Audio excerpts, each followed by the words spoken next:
urugamba rukomeye burya ruba rugiye kurangira. Imana yacu nishimwe cyane. Hanyuma nongere nkwibutse ko na nyuma ya zero Imana yacu ikora. Yesu nashimwe. Hanyuma barangije abigishwa bakomeza kubyitegereza ariko nta cyizere bari babifitiye. Ariko ndagira ngo ubwire ngo ibintu byose biri mu Imana n'Umwana n'Umwuka Wera, haleluya haleluya, bigenda neza. Haleluya. Wowe nubwo waba urimo kureba ukabona nta cyerekezo, ariko Kristo abihereza icyerekezo. Kandi nongere nkubwire ko Kristo yatsindiye isoko ryo kuturengera, yaritsindiye igorogota ku musaraba. Haleluya haleluya. Hanyuma arangije Yesu aramubwira ngo Gisorowamu, bisobanuwe ngo naratumwe, ugende wiyuhagire. Imana yacu nitugirire neza. Wakibaza ukuntu iyi mpumyi yahagurutse ikagenda Gisorowamu kandi itararebaga. Ikiyongereho Yesu yayihometseho ibyondo ku maso. Wakibaza ukuntu yamenye Isorowamu. Wabyibaza uti ariko iyo wamenye Yesu, iyo wamenye Imana, haleluya, ubuzima bwawe bugira icyerekezo. Niyo mpamvu abagenzi nubwo baba ari abaswa mu by'uyu mubiri, ariko baramenye imbona bitanu ntishobora bibiri cyangwa bitatu, ahubwo yitwa ishobora byose. Imana irangije ibigenza neza. Kristo acira amacandwe hasi atoba kondo. Amaze gutoba kondo, abigishwa be batangira kwibaza ibyo agiye kugira ute gukora. Hari igihe tubona ibiri imbere yacu tukabona iby'Imana irimo gukora, tukumva ko nta nzira yabinyuramo kugira ngo dutabarwe n'iki n'Imana. Ariko ijambo ry'Imana rivuga neza rikavuga ngo byose bifatikanyiriza hamwe kutuzanira iki? Umunezero. Imana ishimwe cyane. Hanyuma arangije Yesu amaze gutoba kondo agasiga ku maso ya yampumyi. Amaze kugasiga ku maso ya yampumyi, abigishwa be n'ababirebaga batangira kuvuga bati rero twari tuzi ko Yesu agiye kumukiza, twari tuzi ko ari mu murambuyeho ibiganza ahumuka, none dore amuhometse ibyondo kuki? Ku maso. Imana yacu nitugirire neza. Ariko ndagira ngo ubwire wowe nteze amatwi, iyo rugukeye ukabona uri kuvuga bikemera, ukabona uteye intambwe bigakunda, ujye ushima Imana kandi uwo munsi ubyaza umusaruro. Yesu nashimwe cyane, kuko nta wamenya, wasanga ejo atarahawe. Ariko Imana yacu dufiteho iki? Umugambi. Imana ishimwe cyane. Hanyuma Yesu rero avuga aya magambo, aravuga ngo nkwiye gukora umurimo wanyu hakiri ku manywa, kuko bugiye kwira, ni igihe umuntu azaba atakibasha kugira ute gukora. Imana yacu tugirire neza. Yesu ngo amaze kubivuga aravuga ngo nkiri mu isi ndi umucyo w'iki? W'isi. Imana yacu nitugirire neza. Arangije Yesu ngo acira amacandwe hasi. Arangije amaze kuyacira ngo atoba kondo. Yesu nashimwe cyane. Nkunda kubabwira ko Imana yacu ishobora byose.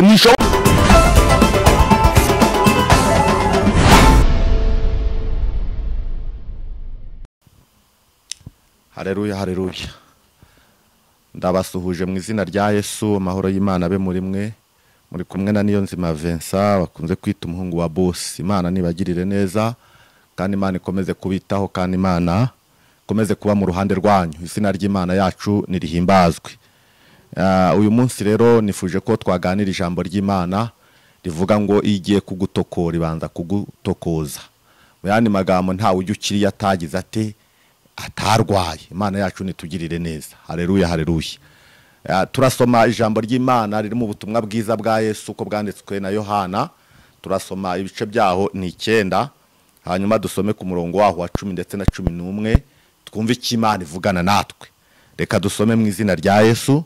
Ni Yohana ibice byaho 9, umurongo waho wa 10 ndetse na 11. Haranditse ngo baramubaza bati, mbese wahumutse uti? Arabasubiza ati, wa muntu witwa Yesu yatobya kondo akansiga ku maso, arambwira ati, jya Isorowamu wiyuhagire. Nuko ndagenda ndiyuhagira ndahumuka. Imana ishimwe cyane. Haleluya haleluya. Yigiye kugutokora ibanza kugutokoza. Yesu nashimwe. Barokoreho bakunda no kubivugaho neza, bakavuga ngo yagukerereje iragutegera, ntabwo yagushiririza kandi zagukenera. ibyo ni ukuri ntabwo Imana yabikora. Yesu nashimwe. Rero igihe kimwe Yesu arimo agenda n'abigishwa be, Imana ishimwe cyane, agera ahantu hari impumyi. Imana yacu tugirire neza. Amaze kugera ahantu hari impumyi, ngo abigishwa be babona ya mpumyi. Imana yacu tugirire neza. Barangije baramubaza ngo Yesu, tubonye impumyi, ariko iriya mpumyi tubonye ni ibyaha byayo se cyangwa ni ibyaha by'iwabo? Yesu nashimwe cyane.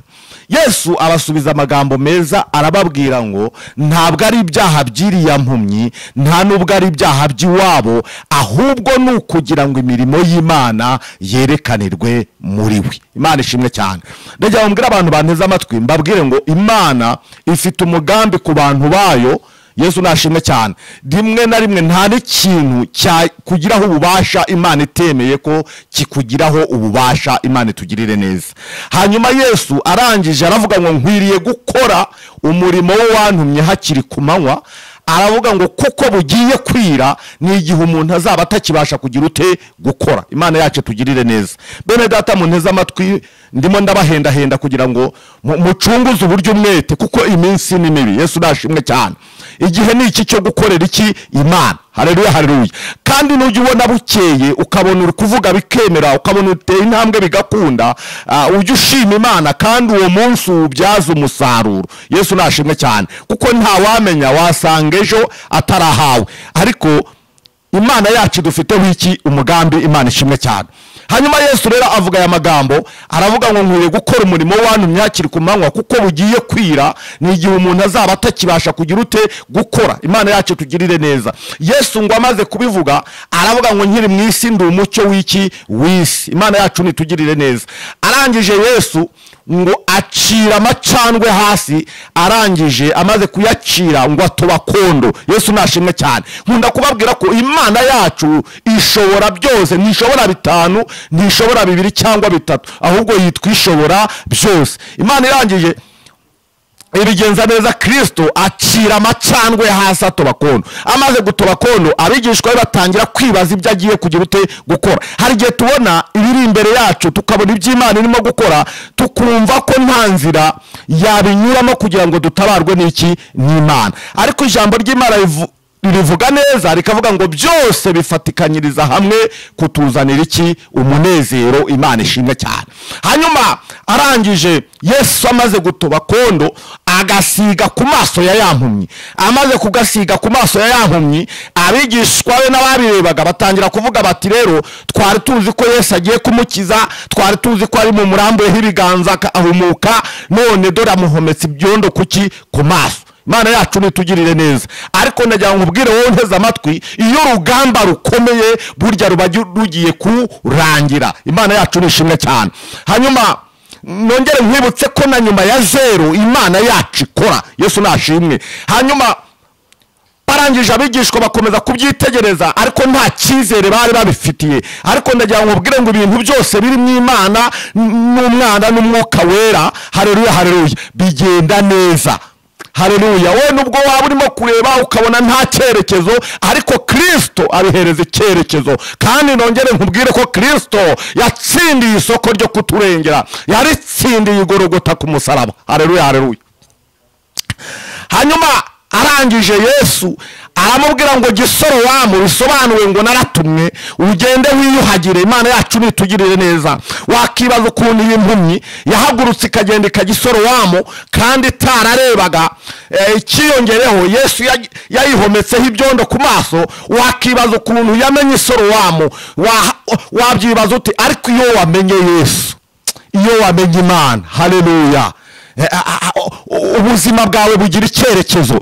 Niyo mpamvu abagenzi nubwo baba ari abaswa mu by'uyu mubiri, ariko baramenye Imana, ntabwo bazayoba mu by'uru rugendo rujya mu ijuru. Yesu nashimwe cyane.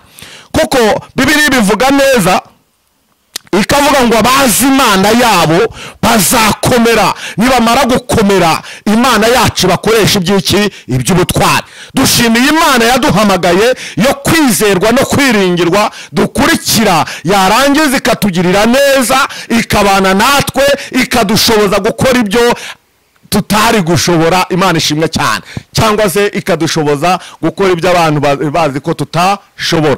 Nongere mbabwire ko iyi Imana yakwemeye ikwemeza abantu. Ubundi wowe ushobora kwiyemeza abantu bakakwemera umwanya muto, ejo bakavuga ati ibintu byawe genda waragize ute, waratubeshye. Ariko iyi Imana yakwemeye ikwemeza abantu kandi birarama. Imana ishimwe cyane. Haleluya, haleluya. Yampumyi rero irahaguruka iragenda igisorowamu, imaze kugera iriyuhagira. Yesu nashimwe. Imaze kwiyuhagira yampumyi igira ite, irahumuka. Haleluya, haleluya. Imaze guhumuka rero igaruka yagize ite, yahumutse. Kristo yakoze ibitangaza. Yesu nashimwe. Dushimiye Imana yacu. Ijambo ryawe ryabimbwiye neza rihambwa ngo nta uzaza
nteze amatwi oya nta cyaha wakoze nta nubwo ari icyaha kiwanyu ahubwo no kugira ngo imirimo y'Imana yerekanirwe kuri wowe. Yesu nashimwe cyane. Ntabwo Imana yakuretse nta nubwo yakwibagiwe n'isaha y'Imana itaragera. Imana ishimwe cyane kandi Imana ihabwa icyubahiro. Ndagira ngo nkubwire ngo rero wowe mwene data unteze amatwi, Imana yacu ifite ubushobozi n'ubutware hareruya hareruya. aho abantu batagukuye yahagukura. ibyo ubona ukabona ntibifite icyerekezo, Imana yabiha icyerekezo. Imana yagukura aho wicaye ikakwicaza ahandi. Imana yaguha ijambo aho wari buriye. Haleluya haleluya. Imana yatuma iwawe hagendwa hataragendwaga, kubera ko Imana yahinduye amateka. Ndibuka igihe kimwe ubwo Yosefu yari muri gereza, ngo harimo umuhereza wa vino wo ku mwami Farawo, harimo n'umuhereza w'imitsiba. aba bagabo bombi ngo bararose. Bamaze kurota, Yosefu asanga bababaye, ababaza icyabababaje, baramubwira ati twarose, Imana yacu nitugirire neza. ngo abaza umuhereza wa vino, aramubwira ati se warose iki? Aramubwira ngo naroze se mbona umuzabibu uhagaze imbere yanjye ufite amashami 3, ngo mbona uzanye uburabyo buzana imbuto, mbona imbuto zirahishije, ngo mbona nsoroma imbuto nkamurira mu gikombe ndi guha Farawo. Yosefu aramusobanura ngo iminsi 3 itarashira, Farawo arongera guhamagare agusubize mu mirimo yawe ibwami. Ariko arangije aramubwira ngo nugera ibwami uzanyibuke. Iki ngiki nicyo nari nshatse kuvuga. Ndagira ngo nkubwire ngo nta muntu wakwibuka Imana itagize itakwibutse. Ariko Imana yakwibutse. Haleluya. Ugirira umugisha abandi bawuburiye. Imana ni kumpera umugisha, kandi Imana ikugirire neza. Ineza y'Imana ikomeze ikugaragareho. Ndagira ngo nkubwire ngo Imana rero ni Imana yacu bwite, kandi nkwibutse ko Imana itarobanura ku butoni, ahubwo mu mahanga yose umuntu yubaha agakora ibyo gukiranuka, Imana yacu iramwemera. Twari ku ijambo rivuga ngo igiye kugutokora ibanza kugutokoza. Imana yacu nta mupaka igira. Yesu nashimwe. Ijya yemera ko bitugeraho, ariko turayishimiye ko itajya yemera ko bitugumaho. Haleluya. Dushimiye Imana yacu ko igihindura imigambi y'incakura kugira ngo zidasohoza imirimo yazo. Ibyo abantu batwifuzaho ntaba ari byo Imana ikora. Haleluya. Kuko abantu bareba nk'abantu, Imana yacu ikareba nk'Imana. Imana nikomera umugisha kandi ikomeze kukugirira neza. We mwene data unteze amatwi, reka nkubwire Imana yakugira neza. Nkwifurije gukingura umutima wawe Yesu akinjiramo, kuko Yesu iyo yinjiye mu mutima w'umuntu, umuntu ahinduka icyaremwe gishya kandi akagira ubuzima bushyashya. Yesu nashimwe cyane. Imana rero nikugirire neza. Ndabakunda, bahoza ku mutima bene data. Imana nikomeze kubarengera kandi ubwiza bw'Imana bukomeze kubana namwe. Ndagushimiye Mana iri mu ijuru, Mana yera kandi Imana ikiranuka, Imana ikinga ntihagire ukingura, hindura amateka abantu bagahindura amagambo, idakangwa n'abiracitse. Imana ihe bifite ibitari bifite icyerekezo ikabiha icyerekezo. Imana itagira umupaka, aho abantu batagera irahagera. Izina ryawe Kristo nirihimbazwe. Ngaho girira neza umuntu wese unteze amatwi mu izina rya Yesu. Arabona hari ibirumbaraye bimeze nk'imisozi imbere ye, ariko Imana yitsi bimeze nk'imisozi bigahinduka amataba. Muririmbyi korasi yuzura umwuka wera, araririmba aravuga ngo uzatugenda imbere, ahataringaniye uharinganize, uzamenagura inzugi z'imiringa n'ibihindizo by'ibyuma uzabicagaguramo kabiri. Urakoze kuko uri Imana yacu bwite, urakoze kuko uri Imana yumva gusenga, urakoze kuko uri Imana igibana natwe ku manywa na nijoro. Byose dusenze twizeye kubyumvise, mu izina rya Kristo Yesu tubyambaje. Amen. Amen.